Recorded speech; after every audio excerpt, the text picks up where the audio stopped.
Hello students, in this video we will learn about medieval period. सबसे पहले हम समझते हैं मेडिवल पीरियड है क्या। मेडिवल पीरियड जो है उसकी टोटल जो सेंचुरी रही है वो रहा 700 से लेकर 1700 सेंचुरी तक मेडिवल पीरियड की सेंचुरी रही है। लेकिन मेडिवल पीरियड को दो भागों में बांटा गया है, एक अर्ली मेडिवल पीरियड, दूसरा लेट मेडिवल पीरियड। जैसा कि आप अपने स्क्रीन पर देख भी सकते हो, अर्ली मेडिवल पीरियड का जो टाइम पीरियड रहा है वो 700 to 1200 रहा है।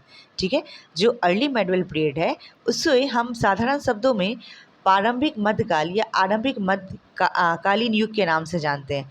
बेसिकली ये है क्या, तो इस युग के बारे में अगर हम बताएं समझें तो इसमें हम जानते हैं कि ये प्राचीन काल यानी एंशिएंट टाइम के पतन के बाद, जब एंशिएंट टाइम पूरी तरीके से फिनिश हो चुकी थी और मध्यकाल का जो स्टार्टिंग हुआ, तो उसके बीच का जो ड्यूरेशन रहा है उसे हम अर्ली मेडिवल पीरियड बोलते हैं। ठीक है, जिसमें क्षेत्रीय विभिन्न अलग अलग क्षेत्रीय राजवंश सत्ता में आए। कौन कौन से आए, तो जैसा कि आप देख सकते हो अपने स्क्रीन पर, राजपूत, पाल्स, प्रतिहार, चोल एंड राष्ट्रकूट। अगर हम इसके बारे में थोड़ा सा संक्षेप में समझें तो उत्तर भारत में है आपको प्रतिहार, राष्ट्रकूट और राजपूत, ये उत्तर भारत में आपको शासन किए। वहीं दक्षिण भारत की अगर हम बात करें तो चोल, चेर और पांड्या, ये तीनों ने शासन किए। पूर्वी भारत में पाल वंश ने शासन किए। पूरे अगर हम अर्ली मेडिवल पीरियड की बात करें हम, तो इस प्रारंभिक जो मध्यकाल रहा हमारा में स्थानीय संस्कृतियों का विकास हुआ तथा विभिन्न प्रकार के मंदिर, वास्तुकला, भाषा, धर्म में बदलाव देखे गए। अगर हम वही बात करते हैं लेट मेडिवल पीरियड के बारे में, तो आप देख सकते हो कि लेट मेडिवल पीरियड जो है आपका, सबसे पहले तो हम समझेंगे कि लेट मेडिवल पीरियड है क्या।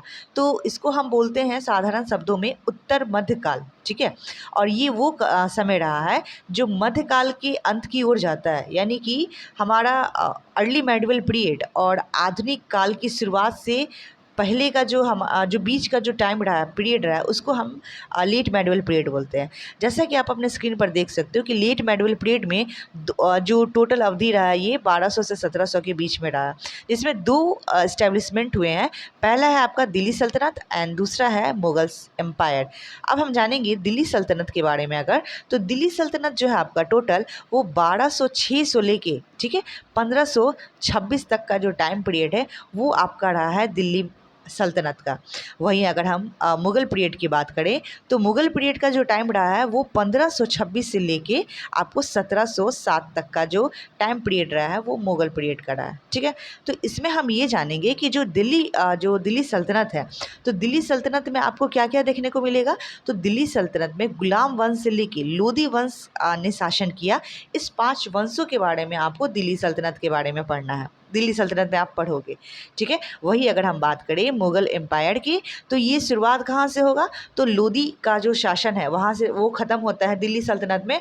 और यहाँ पर जो लोधी हारने के बाद बाबर क्या करते हैं, टेक ओवर करते हैं और मुग़ल साम्राज्य का क्या होता है, आपका एम्पायर इस्टेब्लिश होता है, जो कि मुग़ल एम्पायर से लेके जो उसके विभिन्न जो उसके वंश रहे हैं, अकबर, जहांगीर, शाहजहाँ, औरंगजेब, यहाँ तक कि सभी सम्राटों ने शासन किया है मुग़ल एम्पायर में। ठीक है, तो ये कुछ बेसिक इन्फॉर्मेशन था मेडिवल पीरियड से लेके।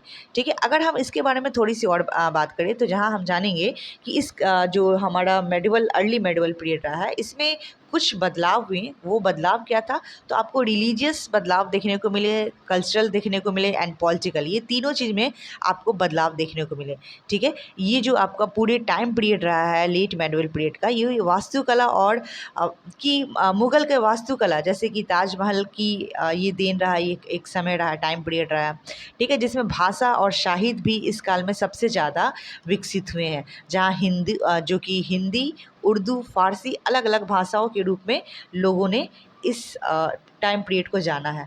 तो ये कुछ बेसिक इन्फॉर्मेशन था मेडिवल पीरियड से। इससे रिलेटेड अगर कोई भी डाउट हो तो डेफिनेटली आप कमेंट करें।